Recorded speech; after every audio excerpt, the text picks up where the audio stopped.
Selamat siang semuanya. Presentasi pada hari ini akan membahas mengenai praktikum hukum kedua Newton tentang gerak.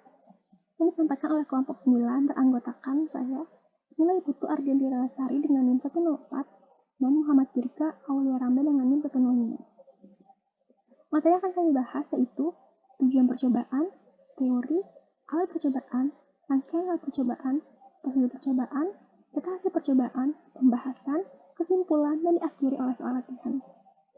Praktikum hukum kedua Newton tentang gerak bertujuan agar mahasiswa dapat memahami hukum kedua Newton tentang gerak. Adapun beberapa hal yang dapat dipahami, yaitu pertama, mengetahui pengaruh gaya dan massa terhadap percepatan sebuah sistem. Kedua, dapat menyelesaikan persoalan berkaitan dengan hukum kedua Newton. Ketiga, mengetahui penerapan hukum kedua Newton dalam kehidupan sehari-hari. Teori. Hukum Newton dirangkum oleh Isaac Newton dalam karyanya Filosofi Naturalis Principia Mathematica yang diterbitkan pada 5 Juli 1687. Hukum kedua Newton tentang gerak ini menyatakan bahwa percepatan sebuah benda atau sistem berbanding lurus dengan gaya yang bekerja pada benda atau sistem itu dan berbanding terbalik dengan massa benda atau sistem itu.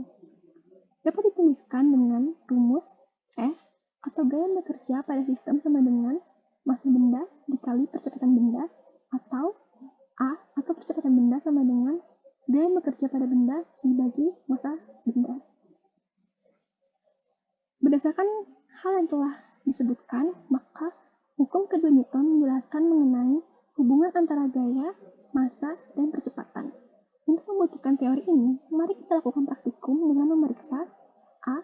Hubungan antara percepatan dan gaya pada keadaan massa total sistem tetap. Diilustrasikan pada gambar A. Di sini ada satu buah mobil dengan massa yang sama, diberikan gaya oleh satu orang dan gaya oleh 4 orang. B. Hubungan antara percepatan dan massa sistem pada keadaan gaya yang bekerja dibuat tetap. Berdasarkan gambar ilustrasi B, terlihat jika satu orang memberikan gaya yang sama pada dua buah mobil dengan massa yang berbeda. Alat percobaan. Alat yang kita gunakan dalam percobaan ini yaitu bidang landasan, power supply, stiker timer, dan di atasnya ada kelas karbon, kereta dinamika, katrol, pita kertas, dan benang. Rangkaian alat percobaan. Sebelum melakukan percobaan, kita harus merangkai dan mengatur alat percobaan. Terlihat foto A adalah set alat yang terletak di atas meja kerja yang telah dirangkai secara benar. Lalu B ada sketsa set alat yang dapat dilihat. Langkah kerjanya yaitu A. Rangkaian alat percobaan, pasang 3 beban bercelah 50 gram dan 1 beban bercelah 20 gram pada kereta dinamika. B. Adakan kompensasi terhadap gaya gesek dengan mengiringkan rel cukupnya hingga kira-kira kereta bergerak lurus beraturan. C. Gantung beban 10 gram pada ujung tali nilon, lalu potong tali secukupnya. Pastikan posisi kereta dinamika berada dekat dengan waktu ketik dan beban berada sedekat-dekatnya dengan katrol. D. Potong pita ketik beberapa sentimeter lebih panjang dari tinggi meja dan pasang pita kertas pada waktu ketik dan jepitkan salah satu ujungnya pada kereta dinamika. E. Hubungkan waktu ketik ke satu daya.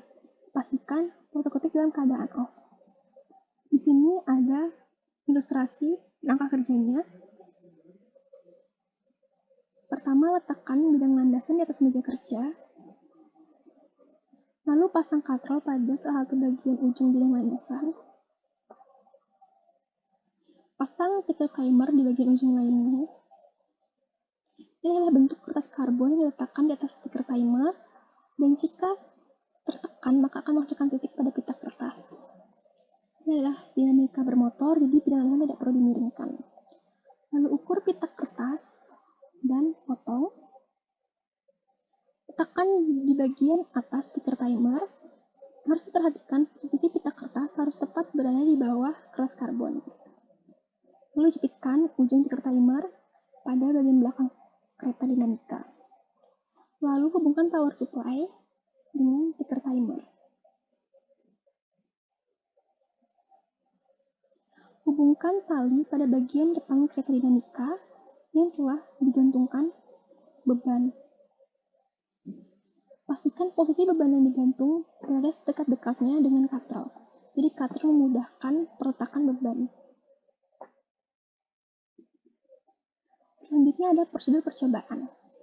Bagian pertama, hubungan antara gaya dan percepatan dengan massa sistem dipertahankan tetap. Langkahnya, A. Tahan kereta dinamika pada ujung rel, hidupkan satu daya, dan lepaskan kereta dinamika. B. Hentikan kereta dinamika tepat sebelum mencapai ujung rel. C. Matikan satu daya. D.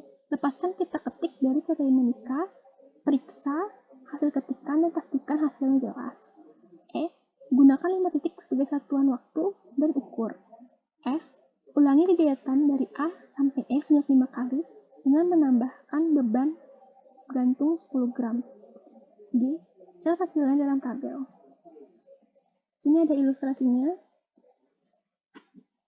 Sini ada beban yang digantung tetap dan di atas kereta dinamika tidak ada beban atau tetap.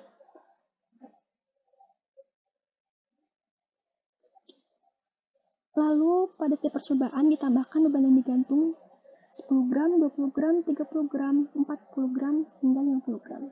Ini pada beban gantungnya ada 2, 3, dan ada 4. Sehingga ada M1F2, M1F3, dan M1F4. Di sini M-nya atau massa sistem tetap. Hasil dari percobaan ini kita mengambil 5 titik dan ukur dengan meteran atau penggaris. Bagian kedua, hubungan antara percepatan dengan massa sistem dan gaya F dipertahankan tetap.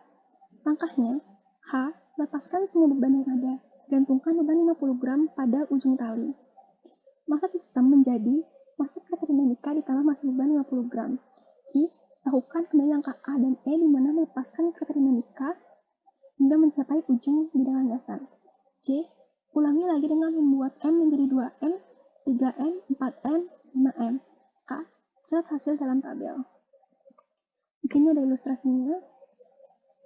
Di sini dibuat tetap beban gantung, yang ditambah adalah beban yang ada di atas kereta dinamika ini. Ditambah dari M, 2M, 3M, 4M, dan 5M.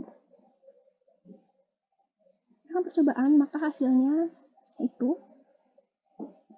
M1F2 atau F tetap, M2F2, M3F2, dan M4F2. Di sini F-nya atau gaya beban digantung ini tetap, yang berubah massa di sebelah sini. Hasil percobaannya sama, menggunakan 5 titik saja, lalu ukur dengan penggaris atau meteran. Format tabelnya terlihat pada bagian pertama dan bagian kedua sama-sama mendata jarak dan tentuan cm. Berbedanya, bagian pertama, beban yang digantung berubah, di mana bertujuan untuk memperbesar gaya, dan bagian kedua, massa sistem M diubah setiap percobaannya untuk memperbesar massa dari kereta dinamika. Jadi kita dapat data dari percobaan di atas. Jadi pada tabel A kita dapat data massa sistem tetap, dan pada tabel B kita dapat F tetap atau gaya dipertahankan. Jadi ini adalah bagian dari K1 ya. Kita ambil sampelnya untuk masukkan tabel, terlebih nampak dia perbedaannya, dan ini juga K1 untuk tabel B. Jadi pada percobaan di atas itu kita dapat sejumlah data. Pada tabel A itu K1 dan K3 bernilai sama dan pada tiap titik mengalami perubahan kecepatan yang meningkat. Pada K2 hasilnya berupa peningkatan kecepatan pada semua jenis beban yang diberikan pada sistem. Jadi itu lebih terlihat itu perubahan titik ke titik pada sampel K2. K1 dan K3 itu hampir serupa sehingga lebih itulah dikatakan sama. Jadi kita lihat K2-nya itu ya dia mengalami perubahan kelajuan, meningkat percepatannya. Sehingga ya bisa dikatakan pengujian ini berhasil. Walau ada sedikit error pada datanya. Tapi lebih kebanyakan sih itu. percepatannya meningkat. Terus pada tabel B diperoleh data dari percobaan dengan gaya beban gantung tetap dan meningkatkan massa sistem M. Dari data yang dihasilkan, pada K1 dan K2 hanya sedikit terjadi perlambatan oleh peningkatan massa sistem M.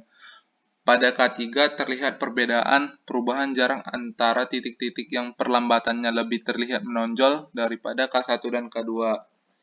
Jadi itu pada K1 dan K2 itu tidak kurang terlihat ya itunya kayak perbedaan antara titik yang nomor 1 dan titik nomor 2 itu. Jadi itu kayak kurang berhasil dan terlihatnya itu pada K3 perlambatan itu yang akibat oleh pertambahan massa sistemnya. Oke, jadi itulah bahasannya. Jadi kita ambil kesimpulannya, hukum 2 Newton berbunyi percepatan A yang dihasilkan oleh resultan gaya F yang bekerja pada suatu benda sebanding dan searah dengan resultan gaya serta berbanding terbalik dengan massa benda M. Gaya 1 Newton didefinisikan sebagai gaya yang menghasilkan percepatan 1 M ketika bekerja pada benda yang bermassa 1 kg. Pada percobaan ini dihasilkan kesimpulan bahwa beban gantung F yang diberi pertambahan mempengaruhi percepatan menjadi semakin besar atau berbanding lurus. Beban pada kereta dinamika M mempengaruhi percepatan menjadi perlambatan. Ya, jadi itu kesimpulannya. Dan ada penerapan hukum kedua Newton. Jadi ada contohnya itu mobil kecil lebih cepat lajunya dibanding mobil besar yang massanya pun besar. Yang kedua itu gaya ketika menarik gerobak yang isinya penuh. Dan yang ketiga percepatan mobil yang melaju sebanding dengan gaya serta berbanding terbalik dengan massa mobil tersebut. Dan ada contoh ya yang lain-lain bisa dibaca. Juga nanti ada latihan soal ya bisa dijawab. Nanti di-share lah ke itu ya. Biasa kita share di WA jawabannya. Ya, yang mau jawab nanti silakan itu nanti adu cepat lah yang mau jawab. Ada latihan soal ini, ada 5. Jadi itulah sekian presentasi kami. Mudah-mudahan dapat dimengerti teman-teman semua. Demikian, terima kasih dan selamat belajar di rumah masing-masing.